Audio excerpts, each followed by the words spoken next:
कैसे हैं आप सभी दोस्तों। हम इस क्लास में पढ़ रहे हैं पॉलिटी को, भारतीय जो राज्य व्यवस्था और संविधान है इसको देख रहे हैं। ये मध्य प्रदेश लोक सेवा आयोग जो 2024 का बदला हुआ सिलेबस है, उस सिलेबस में अगर आप देखोगे पीटी में प्रीलिम्स में, तो प्रीलिम्स में ये यूनिट नंबर 5 है, और अगर मुख्य परीक्षा की बात करें तो वहाँ पर ये दिया हुआ है। ये सारे टॉपिक जो है हमने पिछली क्लास में स्टार्ट किया था, तो हम जो directive principle of state fundamental duties यहाँ तक कवर कर चुके हैं। इसके आगे जो यूनियन एग्जीक्यूटिव स्टार्ट होती है, यानी कि यहाँ पर हम बात करेंगे कि राष्ट्रपति जो है उसके संबंध में जो प्रावधान है उनको, तो कुछ हिस्सा तो हमने कल इस पर चर्चा की थी पिछली क्लास में, और कुछ हिस्सा जो है जो बचा हुआ था मेजर पार्ट, उसको आज हम कंप्लीट करेंगे। ठीक है, ऑडियो वीडियो मुझे लगता है ठीक से सुनाई दे रहा है, दिखाई दे रहा है। यदि नहीं दे रहा हो तो कमेंट सेक्शन में मुझे लिख सकते हो, मैं उसको सुधार लूँगा। हम बात कर रहे हैं भारत के राष्ट्रपति, कॉन्स्टिट्यूशनल प्रोविजन भी देखेंगे, यानी कुछ आर्टिकल भी रटेंगे, साथ ही साथ आर्टिकल के साथ साथ हमें उसकी थ्योरी भी समझनी है। तो आर्टिकल आप देखोगे, आर्टिकल नंबर 52 अनुच्छेद जो है 52, वो क्या कहता है?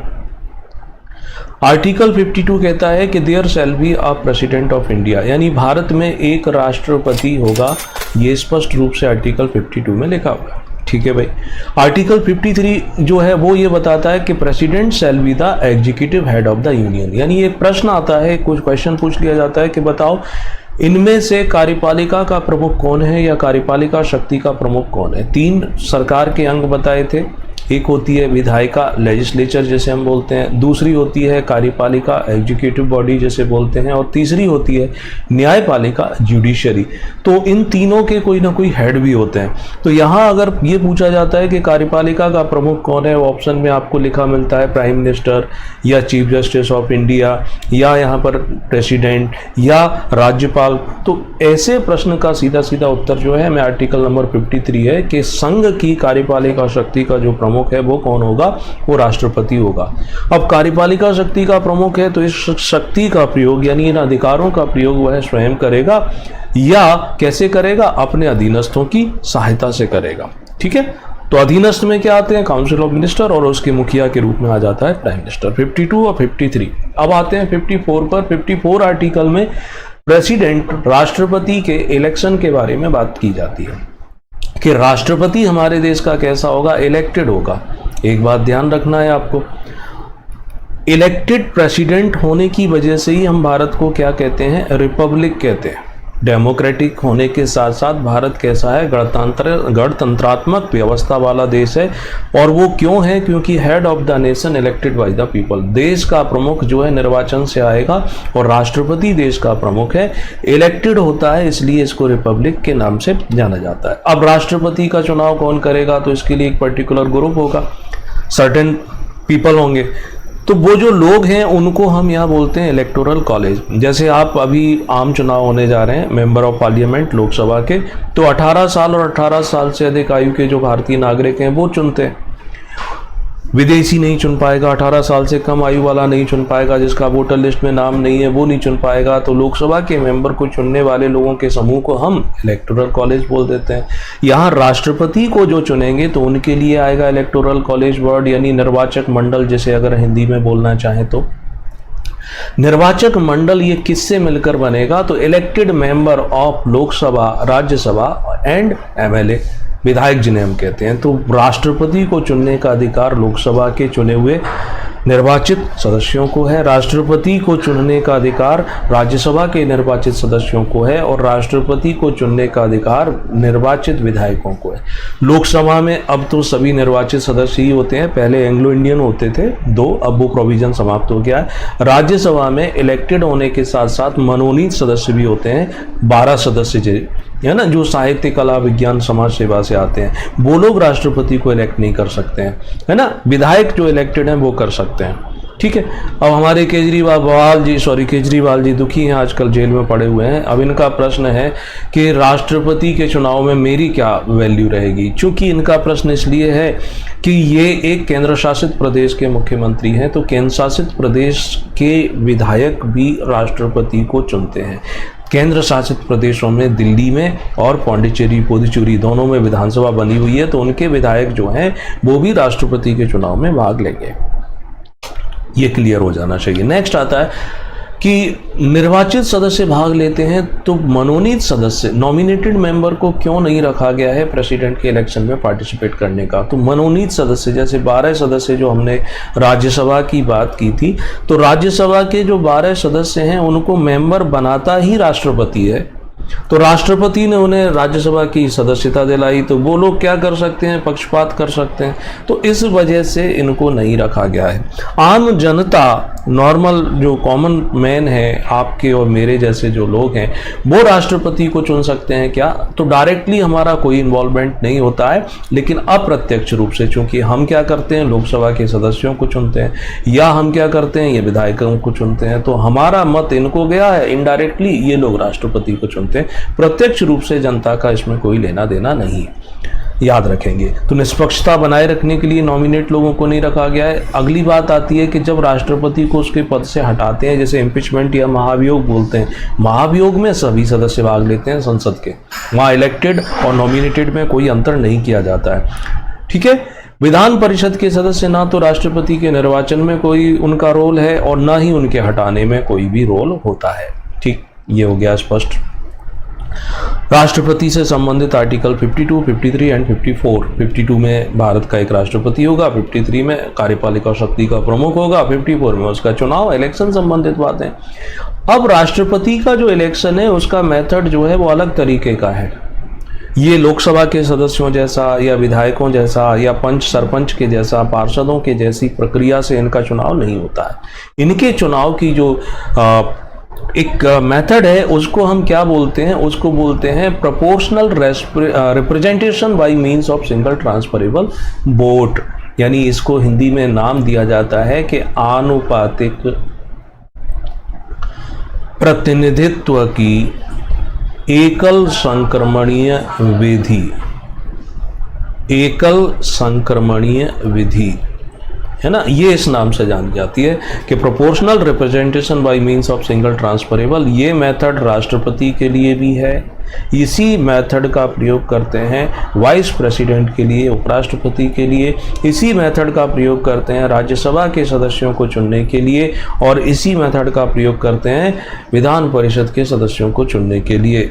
ऑब्जेक्टिव में इस मेथड को नहीं पूछा जाएगा, मतलब कैसे क्या करते होंगे ये नहीं पूछता है। हाँ, क्यूरियोसिटी रहती है कि अरे ये होता क्या है, हमें बता दो, तो मैं थोड़ा सा आपको बता देता हूँ। जैसे अभी क्या होता है, मान लो लोकसभा के चुनाव होने जा रहे हैं, लोकसभा के चुनाव में 10 कैंडिडेट भाग लेते हैं और ईवीएम आपको मिल जाती है। अब आप 10 में से किसी भी एक व्यक्ति को अपना वोट दे सकते हो, यानी उसके सामने वाला बटन आप प्रेस कर देते हो, नहीं उनको चाहते हो तो नोटा दबा सकते हो। अब उन 10 कैंडिडेट में से जिस भी व्यक्ति के पास दूसरे कैंडिडेट की तुलना में एक वोट भी ज़्यादा आ जाएगा वो विनर हो जाएगा। इसमें ऐसा नहीं होता। इस मेथड को मैं थोड़ी देर बाद आपको पूरा डिटेल में बता दूंगा। 55 में राष्ट्रपति के चुनाव की प्रणाली हो गई। 56 में बताया जाता है कि राष्ट्रपति कब तक, उसका ड्यूरेशन कितना रहेगा। तो राष्ट्रपति अपना पदभार ग्रहण करने के 5 वर्ष तक अपने पद पर रहता है। जिस दिन वह ओथ ले लेगा, अपनी पोस्ट संभाल लेगा, तब से लेकर 5 साल तक रहता है। वह अपने इस 5 साल से पहले कभी भी रिजाइन कर सकता है, अपना रेजिग्नेशन उपराष्ट्रपति को भेज देता है। एक बात और यहाँ पर आपको याद रखनी है कि राष्ट्रपति को हटाया जा सकता है उसके पद से उसके कार्यकाल के पहले। वो जो हटाने के लिए महाभियोग जो लगाने की बात है वो भी आर्टिकल 56 में ही लिखी हुई है। बहुत सारे student as well as teacher में भी ये कन्फ्यूजन होता है कि वो क्या कहते हैं कि महाभियोग तो आर्टिकल 61 में लिखा हुआ है। आर्टिकल 61 में महाभियोग की प्रक्रिया लिखी है, प्रोसेस को समझाया गया है। महाभियोग लगाने का प्रावधान, इम्पीचमेंट के बारे में जो प्रोविजन है वो 56 में लिखा हुआ है, 61 में उसका प्रोसेस आता है। तो ये बहुत माइक्रोस्कोपिक डिफरेंस है। कभी ऑब्जेक्टिव में इस तरीके के क्वेश्चन आए तो ज़रूर आपको पता होना चाहिए, नहीं तो आपका आंसर गलत होगा। तो राष्ट्रपति इस तरीके से अपने पद को हटा सकता है। कैसे उसका पद खाली हो सकता है? रिजाइन कर दे। दूसरा, उसकी मृत्यु हो जाए। तीसरा, उसने अगर संविधान का अतिक्रमण किया है, यानी कॉन्स्टिट्यूशन में जो लिखा है उसके अनुरूप वह काम नहीं करता है, तो फिर उसे उसके पद से हटा सकते हैं इम्पीचमेंट लगा करके। एक बात और समझनी है कि राष्ट्रपति हमारे देश का क्या है, प्रमुख है। यानी शरीर में जैसे सिर का स्थान है, अगर सर नहीं होगा तो शरीर कैसे जीवित रहेगा। तो राष्ट्रपति का पद कभी भी वैकेट नहीं रखते हैं, कभी भी इसको खाली नहीं छोड़ा जाता है।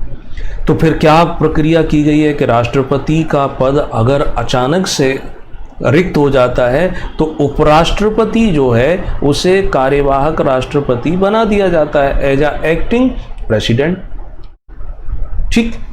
और अगर अचानक से रिक्त नहीं हुआ है तो 5 साल के कार्यकाल के पहले पहले नए राष्ट्रपति के चुनाव करा लिए जाएंगे। मान लेते हैं कि राष्ट्रपति ने पद छोड़ दिया अचानक से या किसी भी कारण से, तब वाइस प्रेसिडेंट को कार्यवाहक राष्ट्रपति बनाया गया, एक्टिंग प्रेसिडेंट बनाया गया। वाइस प्रेसिडेंट ने भी रिजाइन कर दिया, तब क्या करेंगे। तो भारत का जो मुख्य न्यायाधीश होता है, चीफ जस्टिस ऑफ इंडिया, वह कार्यवाहक राष्ट्रपति के रूप में काम करेगा। इनको भी कुछ हो गया, ये भी नहीं है, तब क्या होगा।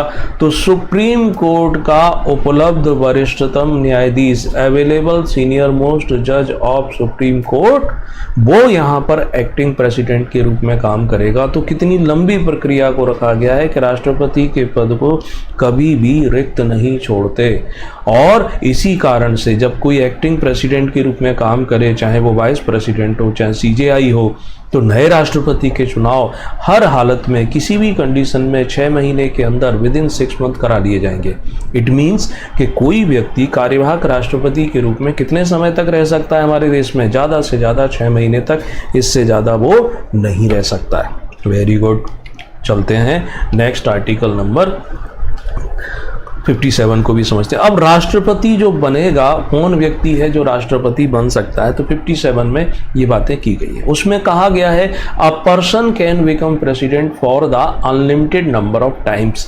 यानी भारत में कोई भी व्यक्ति कितनी ही बार राष्ट्रपति बन सकता है, कोई इसमें शर्तें नहीं जोड़ी गई हैं कि सिर्फ 1 बार बनेगा, 2 बार बनेगा, 3 बार बनेगा। वो जितनी बार चाहे उतनी बार बन सकता है, बशर्ते चुनाव जीतना होगा। अमेरिका में यहाँ कंडीशन है कि कोई भी व्यक्ति 2 कार्यकाल से ज़्यादा राष्ट्रपति नहीं बन सकता, और अमेरिका में एक राष्ट्रपति का कार्यकाल 4 साल का होता है।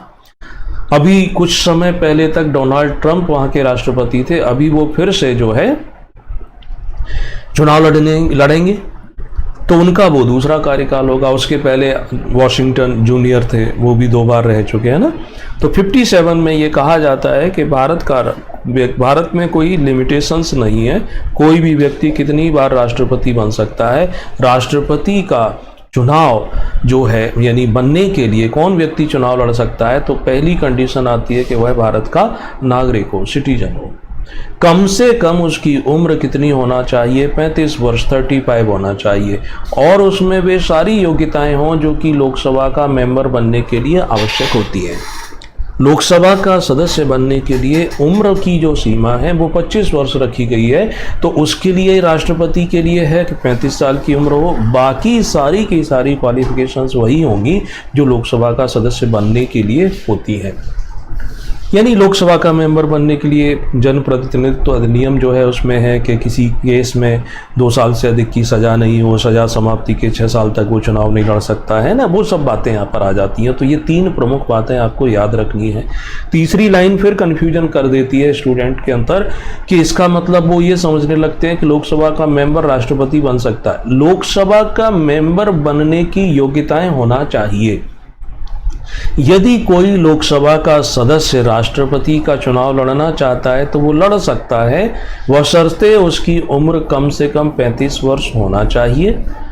अगर वह राष्ट्रपति का चुनाव जीत जाता है तब ये मान लिया जाता है कि उसने अपनी लोकसभा की सदस्यता या राज्यसभा की सदस्यता या विधानसभा की सदस्यता छोड़ दी है। ठीक है, तो 58 में ये हो जाता है। 59 में क्या बात की गई है, इसमें शर्तें दी गई हैं कि कौन कौन सी शर्तें होंगी राष्ट्रपति का चुनाव लड़ने वाले व्यक्ति पर। ठीक है, तो अगर कोई व्यक्ति स्टेट लेजिस्लेचर का मेंबर है या केंद्र में विधायिका का सदस्य लोकसभा या राज्यसभा, वह राष्ट्रपति बन जाता है, तो वो क्या होगा, उस राष्ट्रपति का पद संभालेगा। ये मान लिया जाएगा कि उसने वो संबंधित पद छोड़ दिया। अंशुल पंवार जी खुश रहिए, जय श्री राम। ठीक, ये सब बातें होती हैं। नेक्स्ट फिर आता है जो बहुत ही पुराना प्रश्न है, ऑब्जेक्टिव में तो बहुत पॉपुलर है कि राष्ट्रपति को शपथ कौन दिलाता है, ओथ एंड एफर्मेशन। तो राष्ट्रपति को शपथ दिलाने का काम करता है भारत का मुख्य न्यायाधीश, चीफ जस्टिस ऑफ इंडिया। अगर ये अवेलेबल नहीं है तो सुप्रीम कोर्ट का उस समय उपलब्ध कोई भी वरिष्ठतम जज इस कार्य को कर सकता है। और एक बात ध्यान रखना, कभी पूछा जाए कि राष्ट्रपति को शपथ जो दिलाई जाती है उस शपथ का प्रारूप, उसका फॉर्मेट कहाँ लिखा हुआ है, तो वो आर्टिकल 60 में ही लिखा है, वो अनुसूची में नहीं लिखा है। ये भी याद रखने वाली बात है। नेक्स्ट अगला आता है, राष्ट्रपति को जो हटाते हैं, महाभियोग जो लगाते हैं, उस महाभियोग की प्रक्रिया के बारे में आर्टिकल 61 बात करता है और महाभियोग लगाना 56 में लिखा है। तो कैसे महाभियोग लगाते हैं, किस आधार पर लगाते हैं? तो महाभियोग लगाने का आधार सिर्फ एक है कि राष्ट्रपति ने क्या किया हो, वायलेशन ऑफ कॉन्स्टिट्यूशन। इसका अर्थ हो जाता है कि राष्ट्रपति के द्वारा संविधान का अतिक्रमण किया गया है, तब उसके ऊपर इम्पीचमेंट लगा सकते हैं। एक और बात मैं क्लियर कर देता हूं कि भारतीय संविधान के अंतर्गत इम्पीचमेंट सिर्फ और सिर्फ राष्ट्रपति के लिए है, अन्य किसी भी पदाधिकारी के ऊपर इम्पीचमेंट नहीं लगता है। महाभियोग जैसी प्रक्रिया जरूर लगती है। महाभियोग और महाभियोग जैसी प्रक्रिया दोनों में अंतर है। चाहे वाइस प्रेसिडेंट हो, उस पर महाभियोग नहीं लगेगा, सीजेआई पर भी नहीं लगेगा, सुप्रीम कोर्ट के अन्य जजों पर भी नहीं लगेगा, हाई कोर्ट के जजों पर भी नहीं लगेगा, उन सब पर महाभियोग जैसी प्रक्रिया होगी। महाभियोग जैसी प्रक्रिया के लिए जो वर्ड यूज में लाते हैं उसे रिमूवल बोलते हैं, और महाभियोग के लिए इम्पीचमेंट शब्द का प्रयोग सिर्फ राष्ट्रपति के लिए लेकर आते हैं। ठीक, अब कैसे ये प्रक्रिया काम करती है वो भी मैं समझा देता हूं। देखो, होता क्या है कि मान लो राष्ट्रपति के ऊपर महाभियोग लगाना है, तो राष्ट्रपति को कम से कम 14 दिन पहले क्या होता है, एक लिखित सूचना देनी होती है। कम से कम 14 दिन पहले लिखित सूचना देनी पड़ेगी। किसके द्वारा? संसद के किसी भी सदन के द्वारा। जैसे लोकसभा, उसके 25% सदस्यों के सिग्नेचर हो, राज्यसभा वाले दे रहे हैं तो उनके 25% सदस्यों के सिग्नेचर हो, मिनिमम 14 डेज प्रायर। नोटिस दे दिया, सूचना दे दी। अब उस सूचना के बाद क्या होता है, सूचना के बाद जिस भी हाउस के मेंबर ने नोटिस दिया है उस हाउस में राष्ट्रपति को हटाने का प्रस्ताव आएगा। हम अपने समझने के लिए मान लेते हैं थोड़ी देर के लिए कि लोकसभा के सदस्यों ने राष्ट्रपति को हटाने के लिए सूचना दे दी है, नोटिस दे दी है 14 दिन पहले। तो अब राष्ट्रपति को हटाने का प्रस्ताव सबसे पहले लोकसभा में आएगा। लोकसभा की कुल सदस्य संख्या जो है उसके 2/3 बहुमत से इस प्रस्ताव को पास होना चाहिए। कुल सदस्य संख्या का 2/3 उस दिन आए, यानी कि देखो लोकसभा की सदस्य संख्या 545 है, तो 545 का 2/3 होना चाहिए। ऐसा नहीं कि उस दिन 200 लोग आए और 202 का आप 2/3 निकाल लोगे। कुल सदस्य संख्या के 2/3 बहुमत से ये प्रस्ताव पास हो जाएगा। लोकसभा ने पास कर दिया तो अब जाएगा वो प्रस्ताव दूसरे सदन में, यानी दूसरा सदन है राज्यसभा। राज्यसभा अब क्या करेगी, राज्यसभा यहाँ पर जांच पड़ताल करेगी, इन्वेस्टिगेशन करेगी, और वह राष्ट्रपति को अवसर देगी कि आप अपना पक्ष स्पष्ट करें। राष्ट्रपति स्वयं आ सकता है, या अभी राष्ट्रपति महोदय बदल गए हैं तो हमारी स्लाइड में भी पुराने राष्ट्रपति की पिक्चर लगी हुई है। राष्ट्रपति स्वयं या अपने किसी प्रतिनिधि को भेज करके यहाँ पर वो अपना पक्ष रख सकता है। अब पक्ष रख दिया राज्यसभा में, राज्यसभा के मेंबर यदि उससे सेटिस्फाइड हो जाते हैं तो वो इस प्रस्ताव को विड्रॉल भी कर सकते हैं, वापस ले लेंगे, तो राष्ट्रपति को नहीं हटाएंगे।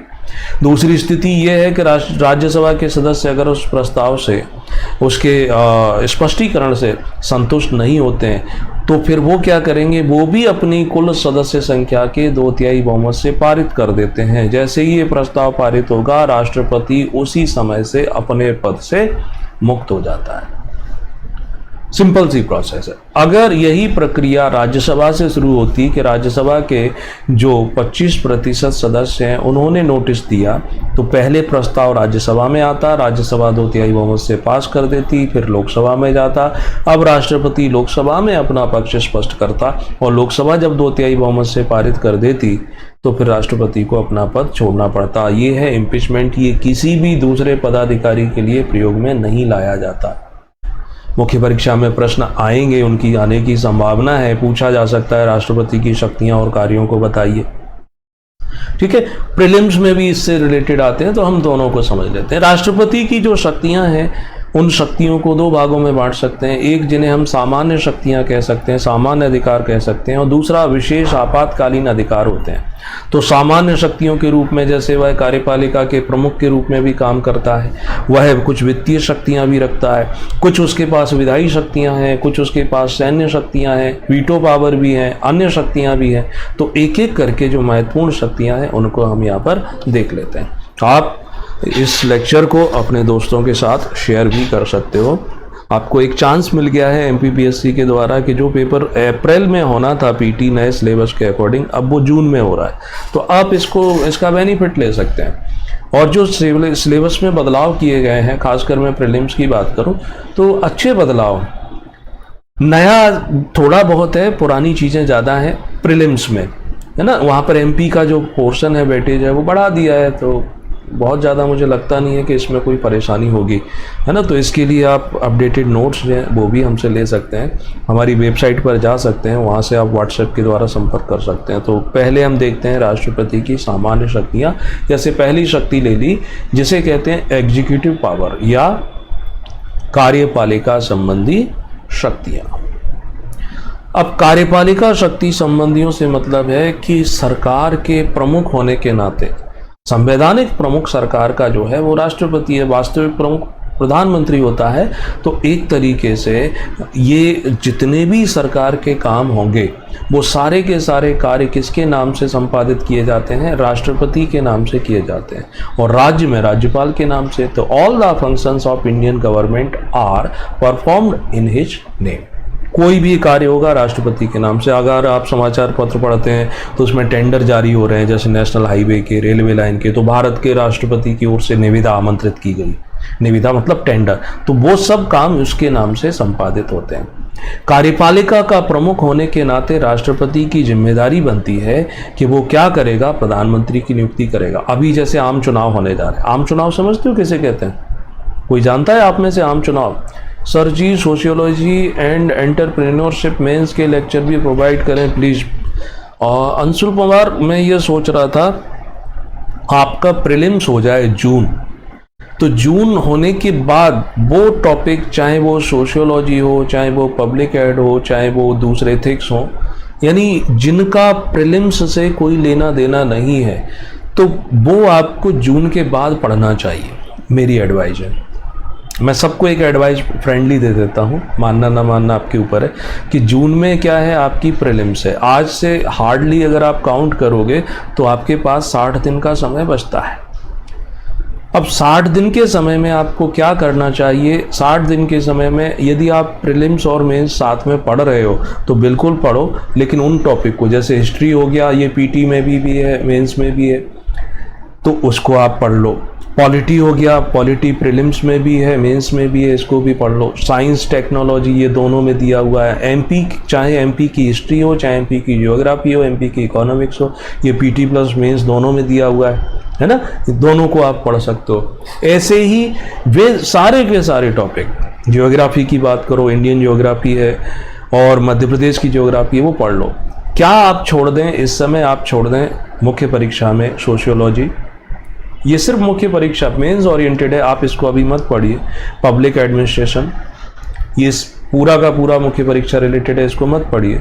एथिक्स के कोई भी टॉपिक अभी मत पढ़िए, सारा का सारा आप जून में जब आप प्रीलिम्स दे लोगे तब कवर कर सकते हो ना। एनवायरनमेंट हो गया, ये तो प्रीलिम्स में भी दिया हुआ है, वो आप अभी पढ़ सकते हो।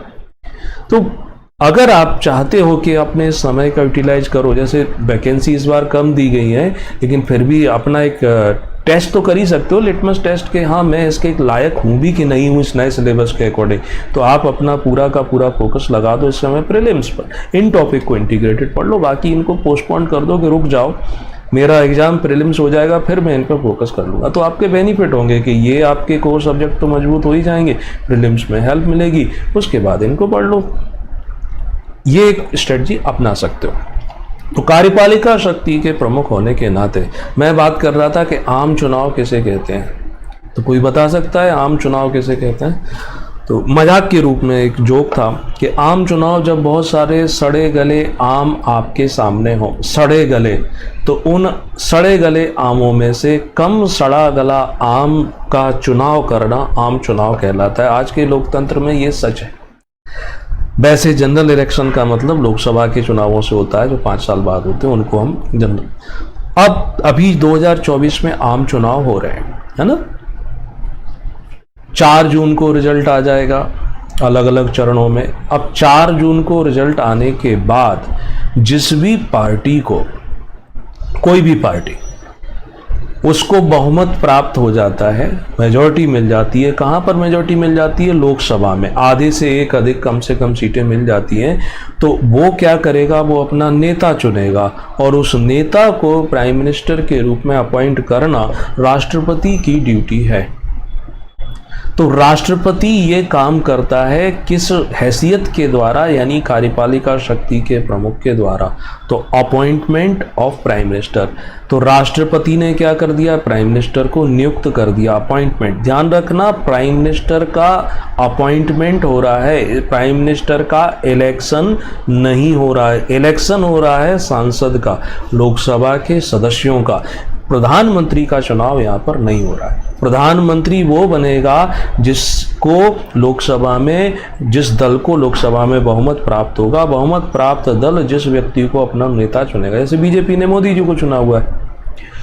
अब क्या करेगा? प्राइम मिनिस्टर नियुक्त कर दिया। प्राइम मिनिस्टर से पूछ करके अन्य मंत्रियों की नियुक्ति भी कौन करता है?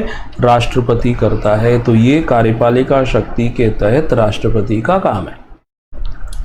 इसके अलावा कार्यपालिका शक्ति जैसे जो भी नियुक्तियां होती हैं कार्यपालिका के रूप में, उन सब की नियुक्तियां राष्ट्रपति के नाम से होती है। जैसे अटॉर्नी जनरल हो गया, मुख्य निर्वाचन आयुक्त हो गए, अन्य निर्वाचन आयुक्त हो गए, विदेशों में राजदूत हो गए, CAG हो गए, यहाँ तक कि CJI सुप्रीम कोर्ट के जज या हाई कोर्ट के जज, है ना, वो सब काम इसके आ जाते हैं। UPSC का अध्यक्ष हो, UPSC के मेंबर हो, कंबाइंड पब्लिक सर्विस कमीशन, यानी 2 या 2 से अधिक राज्यों के लिए यदि सम्मिलित राज्य लोक सेवा आयोग है तो उसके अध्यक्ष और सदस्यों की नियुक्ति भी राष्ट्रपति करता है। तो ऐसी शक्तियां जो इसमें राष्ट्रपति को प्राप्त हैं उन्हें हम कार्यपालिका शक्ति कहते हैं। अब आते हैं विधायी शक्तियों की बात करते हैं प्रमुख रूप से। Legislative power. विधायिका का मतलब क्या हो जाता है? विधायिका का मतलब है वो ऐसी संस्था जो विधान बनाती है, लॉ बनाती है, लॉ मेकिंग इंस्टीट्यूट। तो लॉ बनाने का काम हमारे देश में संसद करती है। तो संसद के 2 तो हाउस हो जाते हैं, एक है लोकसभा, दूसरा है राज्यसभा और राष्ट्रपति। ये तीनों मिलते हैं तब पार्लियामेंट बनती है। चूंकि राष्ट्रपति विधायिका का पार्ट है इसलिए भी उसके पास अधिकार दिए गए हैं। तो summons the meetings of parliament can call for joint session of parliament. यानी कि राष्ट्रपति क्या करता है? संसद का अधिवेशन बुलाता है। संसद का अधिवेशन जब भी बुलाया जाएगा तो राष्ट्रपति बुलाएगा। और बाध्यता है, क्या बाध्यता है कि पहले तो अगर आम चुनाव हो जाते हैं तो आम चुनाव के बाद पहली मीटिंग जब होगी तो राष्ट्रपति उसमें अपना अभिभाषण भी देगा और साल के पहले सेशन में भी वो सत्र को संबोधित करता है ना। लोकसभा कैसा सदन है? ये अस्थायी सदन होता है, 5 साल का कार्यकाल है। 5 साल के पहले इसको डिजॉल्व कर सकते हैं। डिजॉल्व करने का मतलब है भंग कर सकते हैं। तो राष्ट्रपति ही इसको भंग करता है। अब प्रश्न उठता है कि राष्ट्रपति ऐसे तो मनमर्जी कर सकता है? नहीं, राष्ट्रपति हमारे देश में मनमर्जी नहीं कर सकता है। राष्ट्रपति बाध्यकारी हो जाता है मंत्रिपरिषद की सलाह मानने के लिए। लेकिन मान लो ऐसी स्थिति बने कि किसी को बहुमत नहीं मिल रहा है, कोई सरकार बनाने को तैयार नहीं है, तो ऐसी स्थिति में राष्ट्रपति डिजॉल्व कर सकता है। दूसरा, ऐसी सरकार जो बहुमत में है तो उस सरकार की सलाह पर यानी मंत्रिपरिषद की सलाह पर भी वो लोकसभा को कभी भी भंग कर सकता है ना। तो लोकसभा भंग करना ये राष्ट्रपति का विधायी शक्ति है। एड्रेस यानी संबोधन करना, तो first session newly elected Lok Sabha, नई लोकसभा के प्रथम सत्र को और साल के प्रथम सत्र को राष्ट्रपति अभिभाषण देता है। राष्ट्रपति का अभिभाषण यानी कि वो बताएगा कि मैं चूंकि कार्यपालिका शक्ति का प्रमुख हूँ, मेरी सरकार आगे ये करेगी, हमारी सरकार का ये विजन है, ये एजेंडा है, तो सरकार की नीतियों को ही वो सदन में बताता है और यही काम राज्यपाल अपने राज्य में करता है। राष्ट्रपति के पास ये एक और अधिकार होता था कि वो लोकसभा में 2 सदस्य जो एंग्लो इंडियन कम्युनिटी के थे उनको नॉमिनेट करता था, लेकिन अब ये खत्म कर दिया गया है ये प्रावधान।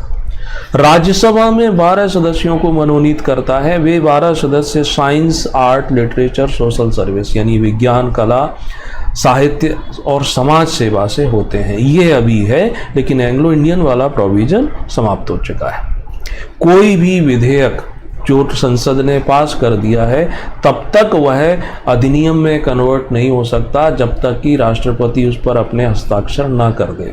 विधेयक से मतलब ये होता है कि कानून जब बनाए जाते हैं तो कानून बनाने के लिए जो प्रारूप है उसे हम विल या विधेयक कहते हैं। ये विल रखा जाएगा संसद में, लोकसभा में रखा जाएगा, लोकसभा पास कर देगी तो राज्यसभा में जाएगा, राज्यसभा पास कर देती है तब राष्ट्रपति के पास जाएगा। राष्ट्रपति अगर इस पर सिग्नेचर कर देता है मतलब उसने अपना अप्रूवल दे दिया तो वह क्या हो जाता है, वह एक्ट में कन्वर्ट हो जाता है और फिर लागू होने की उसकी डेट अलग से जारी होती है। जैसे जो CAA बिल जो था 2019 में ये कानून बन गया था लेकिन लागू अभी हुआ है ना, तो ये भी राष्ट्रपति की विधायी शक्तियों के रूप में आता है। फिर नेक्स्ट क्या आता है, राष्ट्रपति जैसे कानून विधेयक जो पास होकर आते हैं तो उन विधेयकों पर साइन भी कर सकता है, वापस भी लौटा सकता है, वो हम अधिकार थोड़ी देर बाद समझ लेंगे। राष्ट्रपति के पास कुछ वित्तीय शक्तियां भी हैं, फाइनेंशियल पावर भी है। कि कैसी फाइनेंशियल पावर है कि देखो विधेयक जो रखे जाते हैं उन विधेयकों को हम 2 भागों में बांट सकते हैं। एक जिन्हें हम साधारण विधेयक कहते हैं, ऑर्डिनरी बिल, और दूसरे जिन्हें हम कहते हैं वित्त विधेयक। तो जितने भी वित्त विधेयक हैं वो तभी प्रस्तुत किए जाएंगे जब राष्ट्रपति से एडवांस में पूछ लिया जाएगा, यानी प्रायोर परमिशन ऑफ प्रेसिडेंट, है ना।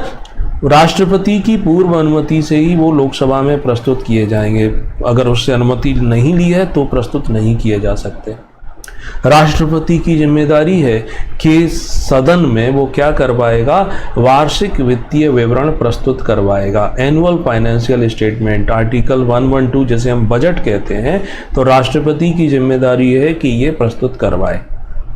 ठीक, अब करवाए तो बजट कौन प्रस्तुत करता है, सामान्यतः वित्त मंत्री करता है, लेकिन वित्त मंत्री के अलावा कोई अन्य मंत्री भी कर सकता है, ऐसी कोई बाध्यता नहीं है। प्राइम मिनिस्टर रहते हुए भी कई सारे जो बजट प्रस्तुत रखे गए अन्य मंत्री भी प्रस्तुत कर सकते हैं।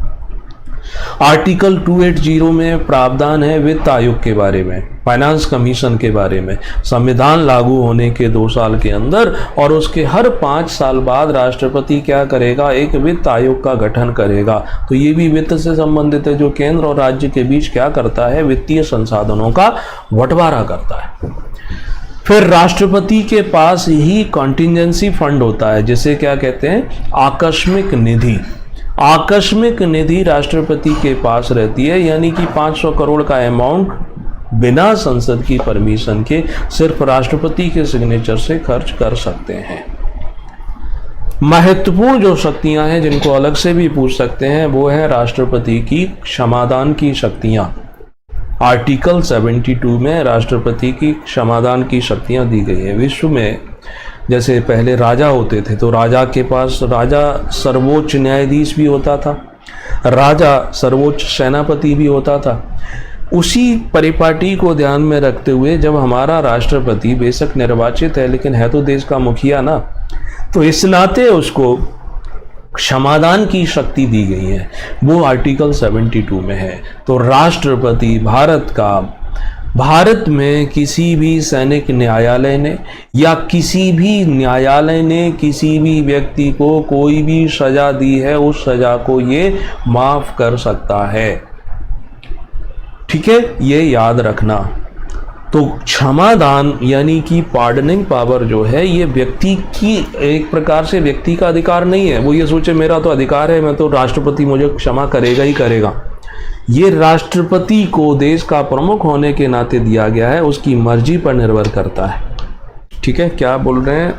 क्षमा, लघुकरण, विराम, परिहार और प्रविलंबन। हाँ, करेक्ट।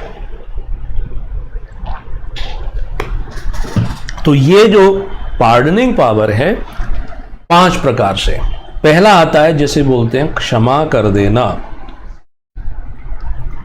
क्षमा कर देना का मतलब ये होता है कि इसका अर्थ ये हो गया कि अगर कोई दोषी व्यक्ति है, किसी अदालत ने उसे कोई भी सज़ा दी है, तो उसकी सज़ा तो माफ़ हो ही जाती है, साथ ही साथ वह दोष मुक्त भी हो जाता है।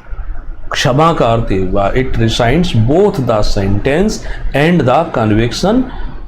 तो यहाँ एक तरीके से वो निर्दोष ही माना जाएगा। दूसरा आता है जिसे बोलते हैं रिमिशन या परिहार। परिहार या रिमिशन में कैसी क्षमा मिलती है कि यहाँ reduce the amount of sentence without changing it's character, यानी व्यक्ति की सजा में सजा की प्रकृति को बदले में ना कमी करना, है ना। किसी को मान लो 2 साल की सजा हुई थी सश्रम कारावास, उसे घटाकर 6 महीने में बदल दिया, सश्रम ही रहेगा, तो इसे बोलते हैं परिहार। ठीक। विराम क्या होता है? रिस्पाइट। इसमें क्या करते हैं? इसमें ये होता है कि जो उसको सजा मिली थी उसको किसी विशेष परिस्थिति में उसकी सजा को क्या कर सकते हैं? रोक सकते हैं। जैसे मान लो कोई गर्भवती महिला है, प्रेगनेंसी है उसकी, और उसे फांसी की सजा मिली थी, तो ऐसी स्थिति में उसे रोक सकते हैं, तो इसे बोल देते हैं विराम। और फिर आता है लघुकरण, कम्यूटेशन। लघुकरण में क्या होता है कि यहाँ पर जो सजा की प्रकृति है उस प्रकृति को बदल देते हैं, कठोर को सरल सजा में बदल सकते हैं। किसी को फांसी की सजा हुई थी उसको उम्र कैद में बदल सकते हैं, सश्रम हुआ था उसको साधारण कारावास में बदल सकते हैं। और प्रविलंबन, रिप्रीव का मतलब ये होता है कि अगर किसी व्यक्ति ने राष्ट्रपति के पास क्षमादान की अपील की है और उसकी अपील पर जब तक फैसला नहीं आ जाता है तो तब तक उसकी सजा एक प्रकार से रुकी हुई है। इसका अर्थ ये नहीं हुआ कि वह जेल में बंद है तो उसको जेल में छोड़ देंगे तब तक। इसका मतलब ये है कि मान लो किसी व्यक्ति को फांसी दी जानी थी 18 अप्रैल को, अब 18 अप्रैल तक राष्ट्रपति ने कोई निर्णय नहीं लिया है कोई भी, तो उसको 18 अप्रैल को फांसी नहीं दी जाएगी।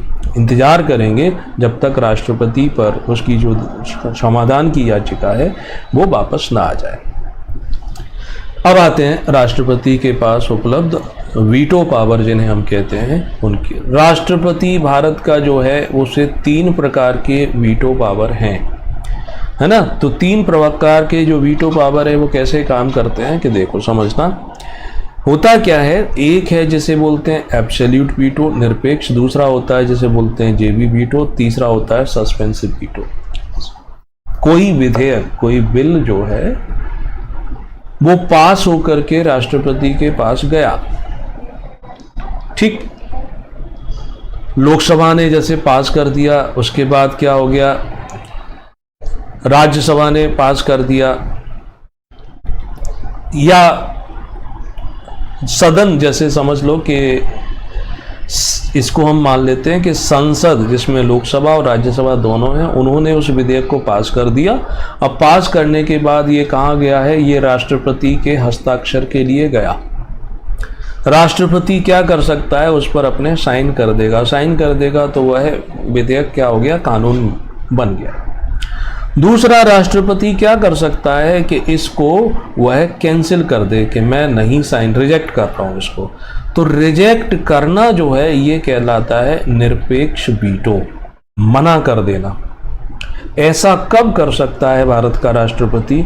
ऐसा कर सकता है कि एक तो प्राइवेट बिल हो, निजी विधेयक। निजी विधेयक उसे कहते हैं जब किसी मंत्री के अलावा किसी भी अन्य व्यक्ति के द्वारा, मंत्री के अलावा अन्य किसी सांसद ने अगर कोई विधेयक रखा है तो उसे हम निजी विधेयक कहते हैं। निजी विधेयक को राष्ट्रपति मना कर सकता है, और ऐसा विधेयक जिसमें मंत्री परिषद ने अपना बहुमत खो दिया हो तो उसको भी वो मना कर सकता है। तो इन दो कंडीशन में राष्ट्रपति के पास है निरपेक्ष वीटो।